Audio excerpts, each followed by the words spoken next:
Two people invest exactly £200 a month. One starts at 25, the other at 35. By retirement, the gap between them isn't small, it's life-changing, and it has nothing to do with luck. It's 10 years of compounding, and today we're doing the brutal maths on why waiting is the most expensive decision in personal finance. Every example here assumes an illustrative 7% average yearly return, which is not guaranteed, and your capital is at risk. Compounding means your returns start earning their own returns, so the earlier money goes in, the longer it has to snowball. A pound invested at 25 works for 40 years. The same pound invested at 35 only gets 30, and that missing decade is the whole story. Start at 25, invest £200 a month until 65, and you've put in under £100,000 of your own money. At an illustrative 7% return, that same pot could grow to roughly £525,000. Most of that isn't your contributions, it's growth on growth on growth. This is what 40 years of patience actually buys you. Now delay by just 10 years and start at 35 instead. Same £200 a month, same illustrative 7% return, but only 30 years left to grow. The pot lands at roughly £244,000, less than half of what the 25-year-old ends up with. You didn't invest less money each month, you just gave it less time, and time is the one thing you can't buy back. Do the subtraction, and waiting a single decade cost this person around £280,000 in illustrative future value. That's not a typo, that's what compounding punishes you for. The contributions only differ by £24,000, but the growth difference is enormous because the missing years were the most valuable ones.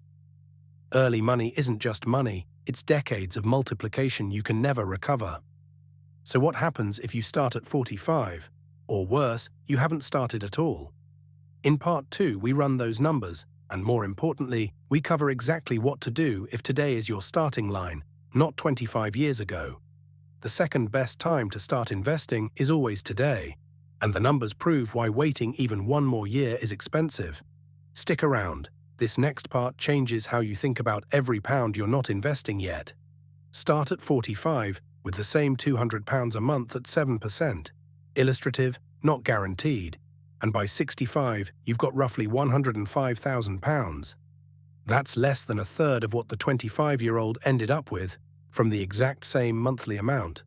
20 years less growth doesn't just cost you 20 years of contributions, it costs you decades of compounding stacked on top.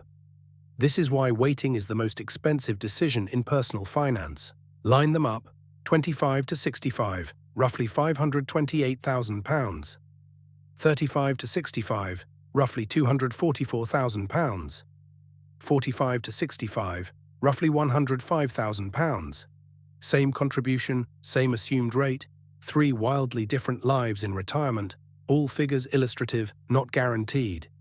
The maths isn't gentle, it's exponential. Every year you delay, you're not just missing a year of deposits, you're missing a year of growth compounding on every future year after it. The first 10 years you invest do more heavy lifting than the last 20 combined. That's why the earliest pounds you put in are worth more than the latest ones, even though they're identical pounds. The usual excuse is, I'll start when I earn more. But the 25-year-old investing £200 almost always beats the 45-year-old investing double, because time beats amount more often than people expect. Waiting for the perfect moment is how 30 years quietly disappear. The perfect moment was years ago, the next best one is today. If you're starting at 35 or 45, you're not out of the game, you just need to pull different levers. You can't buy back time, but you can increase the monthly amount, work a few years longer, or accept a bit more risk within your comfort. Capital at risk always applies. Doing nothing because you feel behind is the only genuinely bad option here. Bumping £200 to £300 or £400 a month can claw back a huge chunk of the gap lost to a late start. Even small annual increases in line with a pay rise compound the same way contributions do. Consistency plus a bit more money beats waiting for a lump sum that never actually arrives. Capital is at risk whenever you invest, so only commit what genuinely fits your situation. Where you invest matters almost as much as when you start. A stocks and shares ISA or a pension both shelter growth from extra tax, and a pension usually adds an employer contribution or tax relief on top, effectively free money. Check the current allowances and rules on gov.uk since they shift most tax years. None of this is personalised advice, it's about knowing the tools exist. The people who actually stick with this set up a standing order the day they get paid, before they can spend it elsewhere. £200 automated on payday beats £200 you meant to invest when there's some left over, because there's rarely anything left over. Remove the decision and you remove the excuse. This is the most boring, most effective habit in the whole video. You can't control the market's return in any given year. That's out of your hands and capital is always at risk.